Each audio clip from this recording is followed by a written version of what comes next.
To sustain the recovery further into the year, we also rolled out two more Atmanirbhar packages, 2 and 3. Total financial impact of all the Atmanirbhar Bharat packages, including measures taken by the RBI, was estimated to be about 27.1 lakh crores, which amounts to more than 13% of our GDP.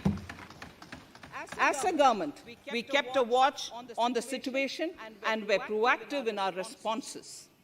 The government, led by the Prime Minister, stretched its resources to deliver for most vulnerable sections of our society, the poorest of the poor, the Dalits, the tribals, the elderly, the migrant workers, and our children. The Pradhan Mantri Garib Kalyan Yojana, the 3 Atmanirbhar packages, and announcements made later were like 5 mini budgets in themselves. The Atmanirbhar packages accelerated our pace of structural reforms. Redefinition of MSMEs, commercialization of the mining sector, agriculture and labor reforms, privatization of public sector undertakings, One Nation, One Ration Card, production-linked incentive schemes are some of the notable reforms carried out during this period. Faceless income tax assessment, DBT, and financial inclusion are the others. Today, India has 2 vaccines available and has begun medically safeguarding not only her own citizens against COVID-19, but also those of 100 or more countries. It is added comfort to know that 2 or more vaccines are also expected soon. Honorable Prime Minister launched the vaccination drive by crediting and thanking our scientists. We are ever grateful for the strength and rigor of their efforts. Having said that, we are all reminded time and again that our fight against COVID-19 continues into 2021. Now, just as it happened after the 2 world wars, there are signs that the political, economic, and strategic relations in the post-COVID world are changing. This moment in history is the dawn of a new era, one in which India is well poised to truly be the land of promise and hope. I borrow the words of Rabindranath Tagore: faith is the bird that feels the light and sings when the dawn is still dark.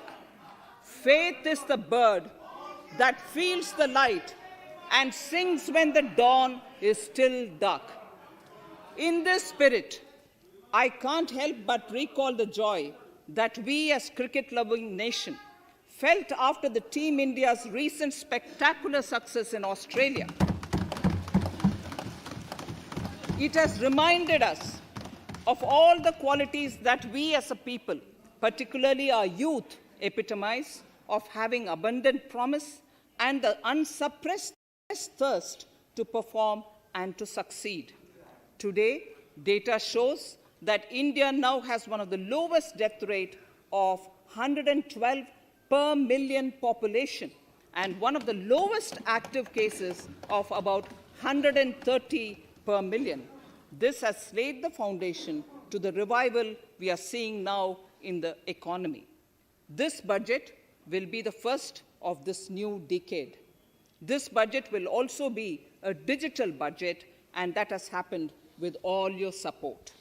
So far, only 3 times has a budget followed a contraction in the economy. All such contractions earlier were as a result of situations typical to India. This time, the contraction in our economy is due to a global pandemic, just like in several other countries. Having said that, I want to confidently state that our government is fully prepared to support and facilitate the economy's reset. This budget provides every opportunity for our economy to raise and capture the pace that it needs for a sustainable growth. 2021 is the year of many important milestones for our history. I mention a few of these. It is the 75th year of independence, 60 years of Goa's accession to India, 50 years of the 1971 India-Pakistan War. It will be the year of the 8th census of independent India. It will also be India's turn at the BRICS presidency, the year for our Chandrayaan-3 mission, and the Haridwar Mahakumbh.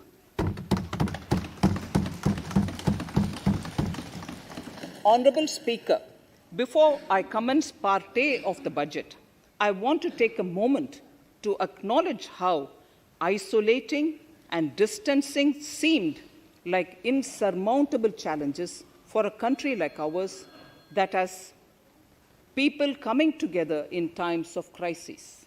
It hurts us in many ways. It hurt us in many ways. I bow my head in respect to every citizen for the endurance shown in facing what was an undeniably a tough year for all our physical and mental well-being. Part A. In Part A, I wish to lay a vision for Atmanirbhar Bharat. Atmanirbhar Bharat or Atmanirbharta is not a new idea. Ancient India was largely self-reliant and equally a business epicenter of the world. Atmanirbhar Bharat is an expression of the 130 crore Indians who have full confidence in their capabilities and skills. We are already part of international groupings such as the G20 and the BRICS, the Coalition for Disaster Resilient Infrastructure, and the International Solar Alliance are realities today due to India's efforts. The proposals in Part A will further strengthen the sankalp of nation first, doubling farmers' income, strong infrastructure, healthy India, good governance, opportunities for youth, education for all, women empowerment, and inclusive development, among others. Additionally, also on the path to fast implementation are the 13 promises we had made in the budget of 2015-16, which were to materialize during the Amrit Mahotsav of 2022 on the 75th year of our independence. They too resonate with the vision of Atmanirbharta. The budget proposals for 21-22 rest on 6 pillars: health and well-being, physical and financial capital and infrastructure, inclusive development for aspirational India, reinvigorating human capital, innovation and R&D, and as 6th, minimum government and maximum governance. I now move to talking about the first pillar, health and well-being. Even at the outset, I would like to say that the investment on health infrastructure in this budget has increased substantially. Progressively, as institutions absorb more, we shall commit more. Taking a holistic approach to health, we focus on strengthening 3 areas: preventive, curative, and well-being. Health systems. A new centrally sponsored scheme, PM Atmanirbhar Swasth Bharat Yojana, will be launched with an outlay of about 64,180 crores over 6 years. This will develop capacities of primary, secondary, and tertiary care health systems, strengthen existing national institutions, and create new institutions to cater to detection and cure of new and emerging diseases. This will be in addition to the National Health Mission. The main interventions under the scheme are support for over 17,000 rural and 11,000 urban health and wellness centers, setting up integrated public health labs in all districts, and 3,382 block public health units in 11 states, establishing critical care hospital blocks in 602 districts and 12 central institutions, strengthening of National Center for Disease Control, its 5 regional branches, and 20 metropolitan health surveillance units. Expansion of the integrated health information portal to all states and UTs to connect all public health labs. Operationalization of 17 new public health units and strengthening of 33 existing public health units at points of entry, that is, at 32 airports, 11 seaports, and 7 land crossings. Setting up of 15 health emergency operation centers and 2 mobile hospitals. And setting up of a National Institution for One Health, a regional research platform for WHO, World Health Organization, Southeast Asia Region Office, 9 biosafety level 3 laboratories, and 4 regional national institutes for virology. Nutrition. To strengthen nutritional content, delivery, outreach, and outcome, we will merge the supplementary nutrition program and the Poshan Abhiyan and launch the Mission Poshan 2.0. We shall adopt an intensified strategy to improve nutritional outcomes across 112 aspirational districts. Universal coverage of water supply. The World Health Organization has repeatedly stressed the importance of clean water, sanitation, and clean environment as a prerequisite to achieving universal health. The Jal Jeevan Mission Urban will be launched. It aims at universal water supply in all 4,378 urban local bodies with 2.86 crores household tap connections, as well as liquid waste management in 500 Amrit cities. It will be implemented over 5 years with an outlay of 2,87,000 crores. Swachh Bharat and Swasth Bharat. For further Swachhata of urban India, we intend to focus on complete fecal sludge management and wastewater treatment, source segregation of garbage, reduction in single-use plastic, reduction in air pollution by effectively managing waste from construction and demolition activities, and bioremediation of all legacy dump sites. The Urban Swachh Bharat Mission 2.0 will be implemented with a total financial allocation of 1,41,678 crores over a period of 5 years from 2021. Clean air. To tackle the burgeoning problem of air pollution, I propose to provide an amount of 2,217 crores of rupees for 42 urban centers with a million-plus population in this budget.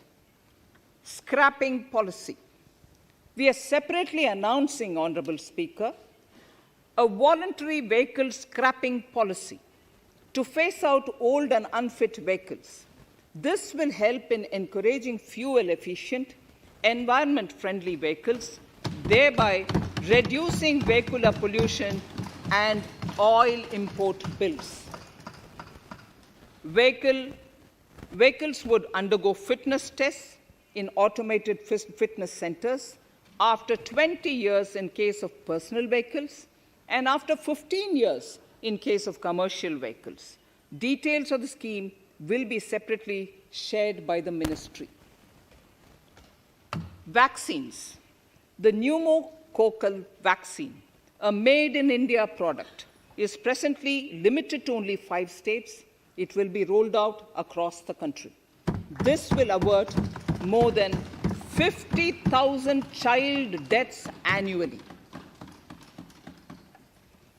Honorable Speaker, I have provided 35,000 crores of rupees for COVID-19 vaccine in this year, 21-22. I am committed to provide further funds if required. So the budget outlay for health and well-being is 2,23,846 crores in this BE 21-22, as against the BE of only 94,452 crores, and it marks an increase of 137%. The details of the same are at Annexure 1 of the speech. Honorable Speaker, I now move to the second pillar, physical and financial capital and infrastructure. Atmanirbhar Bharat, production-linked incentive schemes are things which I would like to place an emphasis. For a $5 trillion economy, our manufacturing sector has to grow in double digits on a sustained basis. Our manufacturing companies need to become an integral part of global supply chains, possess core competence, and cutting-edge technology. To achieve all of the above, PLI schemes to create manufacturing global champions for an Atmanirbhar Bharat have been announced for 13 sectors.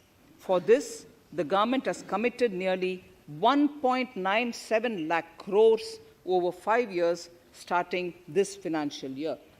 This initiative will help bring scale and size in key sectors, create and nurture global champions, and provide jobs to our youth.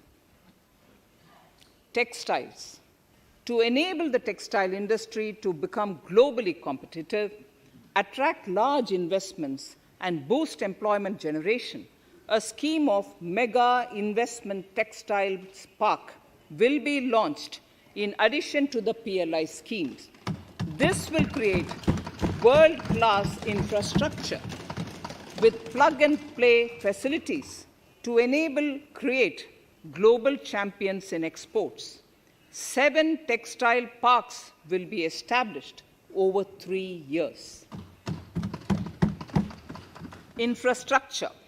The National Infrastructure Pipeline, which I announced in December 2019, is the first of its kind.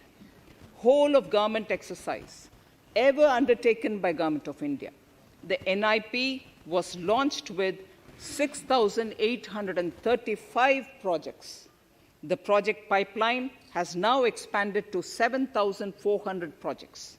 Around 217 projects worth rupees 1.10 lakh crores under some key infrastructure ministries have been completed. The NIP is a specific target which this government is committed to achieving over the coming years. It will require a major increase in funding from both the government and the financial sector. In this budget, I propose to take concrete steps to do this in 3 ways. Firstly, by creating the institutional structures. Secondly, by a big thrust on monetizing assets. And thirdly, by enhancing the share of capital expenditure in central and state budgets. Infrastructure needs long-term debt financing. A professionally managed development financial institution is necessary to act as a provider, enabler, and catalyst for infrastructure financing. Accordingly, I shall introduce a bill to set up a development financial institution. I have provided a sum of 20,000 crore rupees to capitalize this institution. The ambition is to have a lending portfolio of at least 5 lakh crores for this DFI within 3 years' time. Debt financing of InvITs and rates by foreign portfolio investors will be enabled by making suitable amendments in the relevant legislations. This will further ease access of finance to InvITs and rates, thus augmenting funds for infrastructure and real estate sectors. Asset monetization. monetizing operating public infrastructure, monetizing operating public infrastructure assets is a very important financing option for new infrastructure construction. A national monetization pipeline of potential brownfield infrastructure assets will be launched. An asset monetization dashboard will also be created for tracking the progress and to provide visibility to investors. Some important measures in the direction of monetization are National Highways Authority of India and the PGCIL each have sponsored one InvIT that will attract international and institutional investors.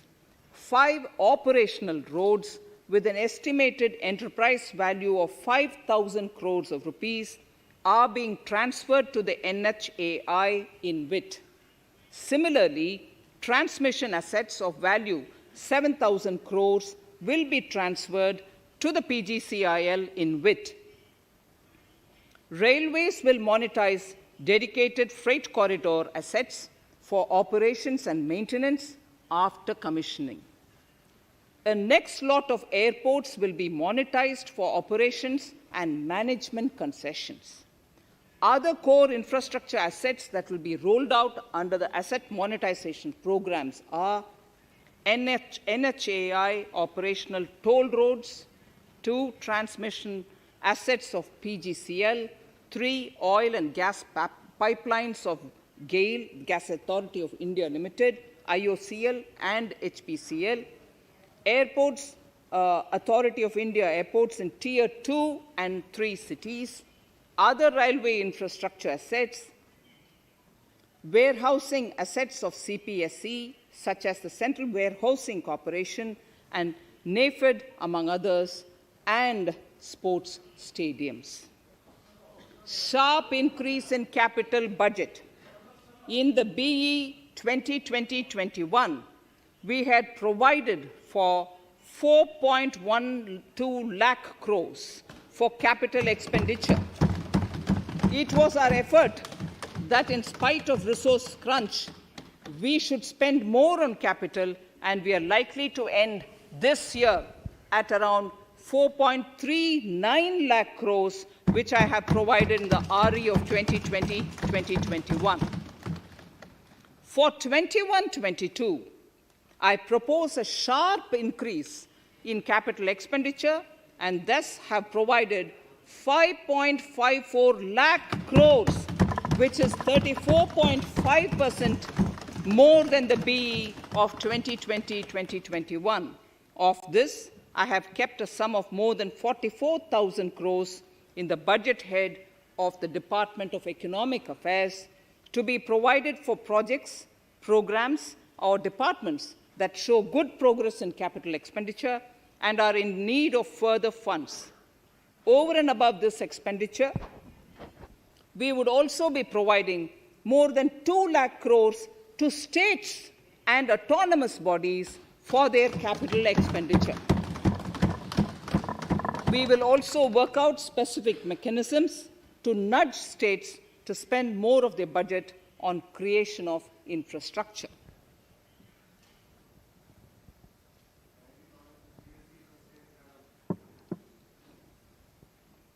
Roads and highways infrastructure.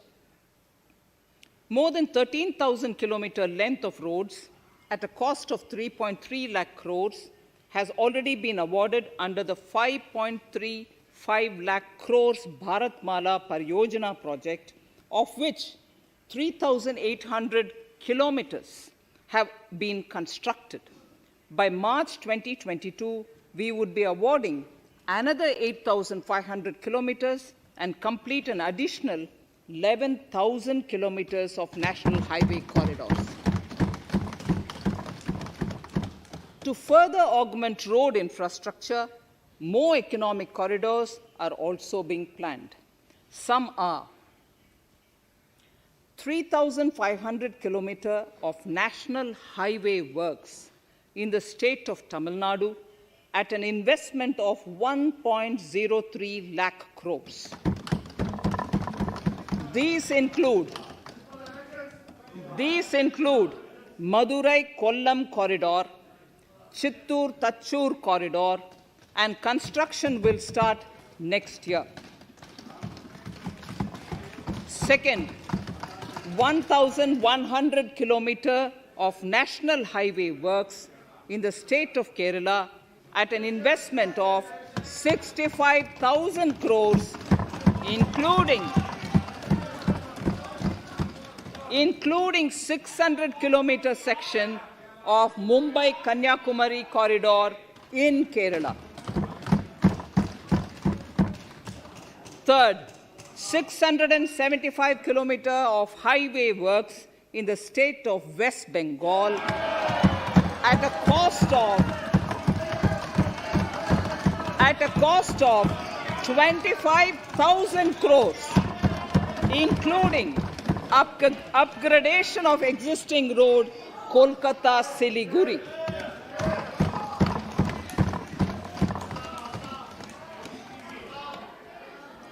National highway works of around 19,000 crores are currently in progress in the state of Assam. Further works of more than 34,000 crores covering more than 1,300 kilometers of national highways will be undertaken in the state in the coming 3 years. Some of the flagship corridors and other important projects that would see considerable activity in 2021-22 are in Annexure 2 to my speech. I am also providing an enhanced outlay of 1,18,101 crores for Ministry of Road Transport and Highways, of which 1,08,230 crores is for capital, the highest ever provided. Railway infrastructure. Honorable Speaker, sir, Indian Railways have prepared a National Rail Plan for India 2030. The plan is to create a future-ready railway system by 2030. Bringing down the logistic costs for an industry is at the core of our strategy to enable Make in India. It is expected that Western Dedicated Freight Corridor and Eastern Dedicated Freight Corridor will be commissioned by June 2022. The following additional initiatives are also proposed. The Sonnagar-Gomo sections, 263 kilometers of Eastern Dedicated Freight Corridor will be taken up in PPP mode in this year itself. Gomo-Dankuni section of 274.3 kilometers will be also taken up shortly in short succession. We will undertake future dedicated freight corridor projects, namely East Coast Corridor from Kharagpur to Vijayawada, East-West Corridor from Bhusaval to Kharagpur to Dankuni, and North-South Corridor from Itarsi to Vijayawada. Detailed project reports will be undertaken in the first phase. Broad gauge route kilometers, RKM as they refer to, electrified is expected to reach 46,000 kilometers, 46,000 RKMs. That is 72% by end of 2021 from 41,548 RKMs on 1st October 2020. 100% electrification of broad gauge routes will be completed by December 2023. For passenger convenience and safety, the following measures are being proposed. We will introduce the aesthetically designed Vista Dome LHB coach on tourist routes to give better travel experience to passengers. The safety measures undertaken in the past few years have borne results. To further strengthen this effort, high-density network and highly utilized network routes of Indian Railways will be provided with an indigenously developed automatic train protection system that eliminates train collision due to human error. I am providing a record sum of 1,10,055 crores for railways, of which 1,07,100 crores is for capital expenditure only. Urban infrastructure.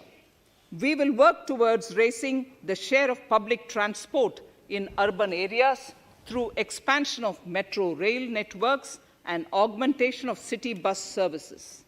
A new scheme will be launched at a cost of 18,000 crores to support augmentation of public bus transport services.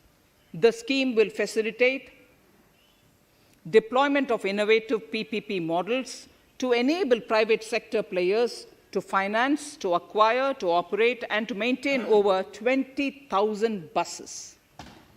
The scheme will boost the automobile sector, provide fillip to economic growth, create employment opportunities for our youth, and enhance ease of mobility for urban residents. A total of 702 kilometers of conventional metro is operational, and another 1,016 kilometers of metro and RRTS is under construction in 27 cities. 2 new technologies, that is Metro Light and Metro Neo, will be deployed to provide metro rail systems at much lesser cost with same experience, convenience, and safety in Tier 2 cities and peripheral areas of Tier 1 cities also. Central counterpart funding will be provided to Kochi Metro Railway Phase 2 of 11.5 kilometer at a cost of 1,957.05 crores. Chennai Metro Railway Phase 2 of 118.9 kilometers at a cost of 63,246 crores. Bengaluru Metro Railway Project Phase 2A and 2B of 58.19 kilometers at a cost of 14,788 crores. Nagpur Metro Rail Project Phase 2 and Nashik Metro at a cost of 5,976 crores and 2,092 crores respectively. Power infrastructure.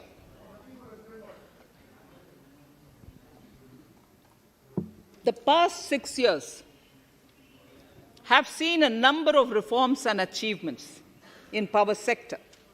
We have added 139 gigawatts of installed capacity, connected an additional 2.8 crore households, and added 1.41 lakh circuit kilometers of transmission lines.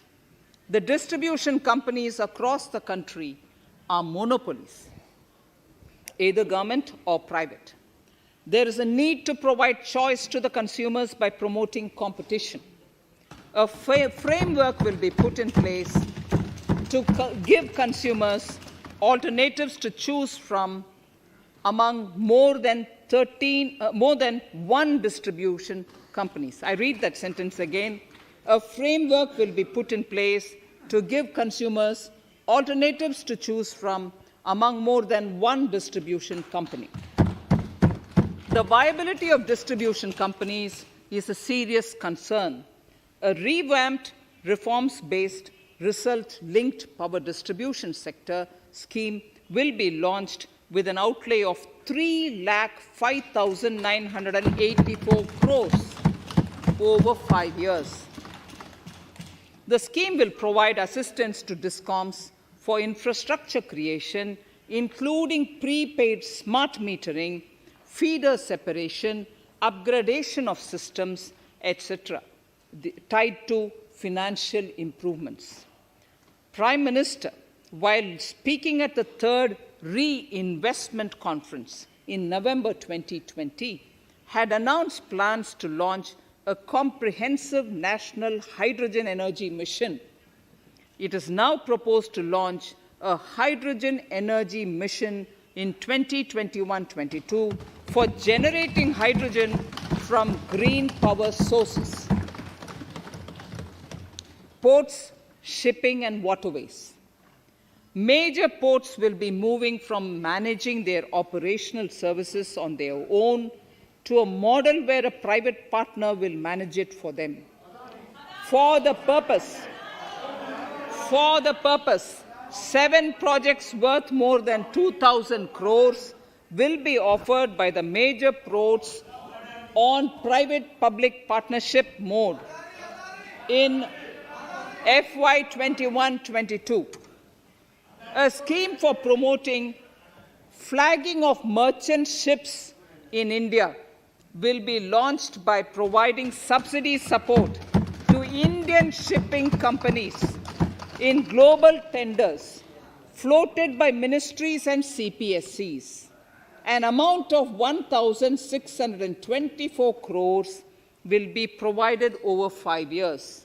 This initiative will enable greater training and employment opportunities for Indian seafarers, besides enhancing Indian companies' share in global shipping. India has enacted Recycling of Ships Act in 2019 and acceded to the Hong Kong International Convention. Around 90 ship recycling yards at Alang in Gujarat have already achieved HKC-compliant certificates. Efforts will be made to bring more ships to India from Europe and Japan. Recycling capacities of around 4.5 million light displacement ton LDT will be doubled by 2024. This is expected to generate an additional 1.5 lakh jobs for our youth. Petroleum and natural gas. Our government has kept fuel supplies running across the country without interruption during the COVID-19 lockdown period. Taking note of the crucial nature of the sector in people's lives, the following key initiatives are being announced. 1. Ujjwala scheme, which has benefited 8 crore households, will be extended to cover 1 crore more beneficiaries. We will add 100 more districts in next 3 years to the city gas distribution network. A gas pipeline project will be taken up in the Union Territory of Jammu and Kashmir. An independent gas transport system operator will be set up for facilitation and coordination of booking of common carrier capacity in all natural gas pipelines on a non-discriminatory open access basis. Financial capital. I propose to consolidate the provisions of the SEBI Act 1992, Depositories Act 1996, Securities Contracts Regulation Act 1956, and Government Securities Act 2007 into a rationalized single Securities Markets Code. The government would support the development of a world-class fintech hub at the GIFT IFSC. To instill confidence amongst the participants in corporate bond market during times of stress and to generally enhance secondary market liquidity, it is proposed to create a permanent institutional framework. The proposed body would purchase investment-grade debt securities both in the stressed and normal times and help in the development of the bond market. In the budget 2018-19, government had announced its intent to establish a system of regulated gold exchanges in the country. For the purpose, SEBI will be notified as the regulator, and Warehousing Development and Regulatory Authority will be strengthened to set up a commodity market ecosystem arrangement, including vaulting, assaying, logistics, etc., in addition to warehousing. Towards investor protection, I propose to introduce an investor charter as a right of all financial investors across all financial products. To give a further boost to the non-conventional energy sector, I propose to provide additional capital infusion of 1,000 crores to Solar Energy Corporation of India and 1,500 crores to Indian Renewable Energy Development Agency. I propose to amend the Insurance Act 1938 to increase the permissible FDI limit from 49% to 74% in insurance companies and allow foreign ownership and control with safeguards. Under the new structure, the majority of directors on the board and key management persons would be resident Indians, with at least 50% of directors being independent directors and specified percentage of profits being retained as general reserve. Stressed asset resolution by setting up a new structure. The high level of provisioning by public sector banks of their stressed assets calls for a measure to clean up the bank books. An asset reconstruction company limited and asset management company would be set up to consolidate and take over the existing stressed debt and then manage and dispose of the assets to alternative investment funds and other potential investors for eventual value realization. Recapitalization of PSB. To further consolidate the financial capital capacity of PSBs, further recapitalization of 20,000 crores is proposed in 21-22. Deposit insurance. Last year, government had approved an increase in the deposit insurance cover from 1 lakh rupees to 5 lakhs for bank customers. I shall be moving amendments to DICGC Act 1961 in this session itself to streamline the provision so that if a bank